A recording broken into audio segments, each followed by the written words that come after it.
মই ইয়াত দি দিওঁ। এইটো প্লাষ্টিক নহয়, এইটো আমাৰ ফাইবাৰ হয়। গতিকে মই ইয়াত দি দিলোঁ।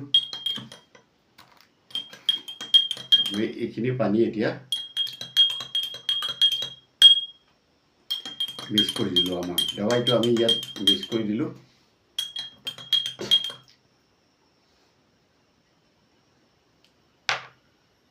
মিক্স কৰি দিয়াৰ পিছত এতিয়া আমি প্ৰথম এটাত আমি এই পানীখিনিৰ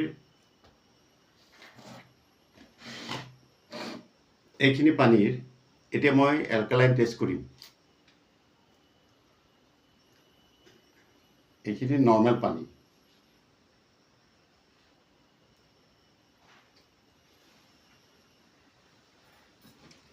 আমি 3টা দৰৱ দি দিলোঁ।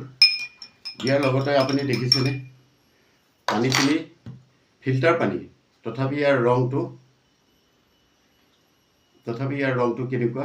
এইটো এচিডিক পানী। এতিয়াও এইটো মিনাৰেল পানী বুলি নহয়, এলকালাইন পানী নহয়, কাৰণ ইয়াৰ ৰংটো এতিয়াও গুলপীয়া, মানে কি হালধীয়া টাইপৰ।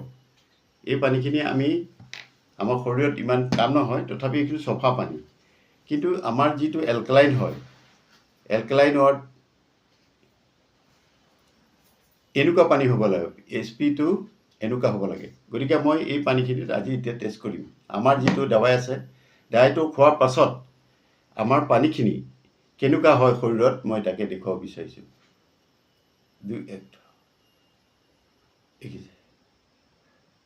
মাত্ৰ মই 2টা দৰৱ দিয়াৰ লগে লগে আমাৰ দাৱাইত থকা পানীখিনি কেনেকুৱা হ'ল চাওক। এইটো দেখিছেনে আমাৰ pH লেভেলটো কেনেকুৱা হৈ গ'ল।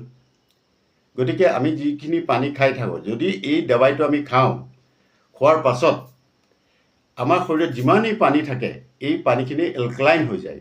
pH লেভেল চাওক, এইটো 10.0, পূৰা 10.0 নিচিনা হৈ যায়। গতিকে এইখিনি পানী নৰ্মেল পানীত মই দিছিলোঁ, কিন্তু এইখিনি কি হয় আপোনাৰ এচিডিক পানী হয়। গতিকে আমাৰ শৰীৰত সদায় যিবিলাক বস্তু খাই থাকোঁ, সেইবিলাক যদি আমাৰ নৰ্মেল এলকালাইন পানী নহয়, তেতিয়াহ'লে আমাৰ ইয়াত ডাইজেষ্ট নহয়, মানে পানীত ডিজলভ নহয়। যিকোনো বস্তু ভিটামিন হওক, প্ৰ'টিন হওক, কিবা ভিটামিন হওক, ইয়াত পানীত ডিজলভ নহয়। গতিকে আমাৰ শৰীৰত ফাইদা নাই। গতিকে এই টেবলেটটো যদি আমি খাই থাকোঁ, তেতিয়াহ'লে নিশ্চয় আমাৰ শৰীৰত যিমান পানী থাকিব, পানী থকাত এনেকুৱা হৈ যায়। গতিকে আৰু এতিয়া আমাৰ এই পানীখিনিত মিনাৰেল আছে নে নাই, সেইটো পজিটিভ ORP যদি কিমান আছে বা আছে নাথাকে